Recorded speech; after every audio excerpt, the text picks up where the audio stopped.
Welcome to Rotten Damians. Today we'll be discussing My Demonic Encounter, a true story. If you haven't checked out parts 1 and 2, be sure to watch it before this part.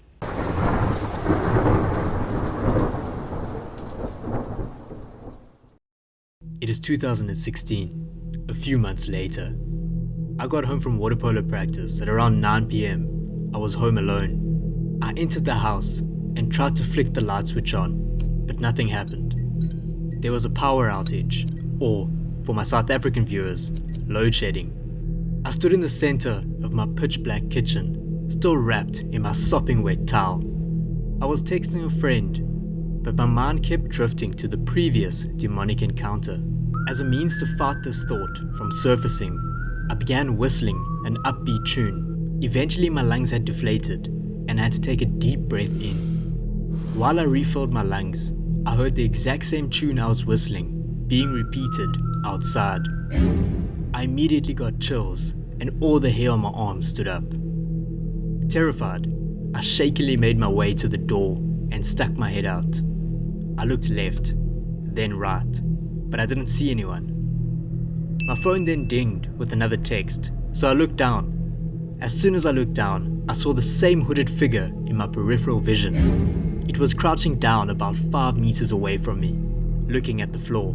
I looked up from my phone and stared at the figure in awe and horror. The figure broke its gaze and turned its head to look directly at me. As we made eye contact, the figure began running in its crouched position. It ran straight past my gate, causing it to crash against the wall. My dogs heard the commotion and sprinted outside. They began barking, and I used this as my cue. I quickly grabbed my keys, locked the front door, and exited the house. This was the most terrifying experience I've had with the entity. This was the most terrifying experience I've had with the entity, because not only did it have the power to bang my gate against the wall, but when it looked at me, I felt the most intense fear and dread I've ever felt, even to this day. There was no way I could stay home alone, so I spent a few hours at my cousin's house until my family arrived home.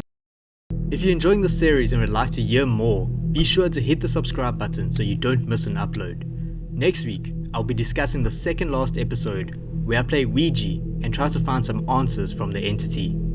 Thank you for watching, and I'll see you next week.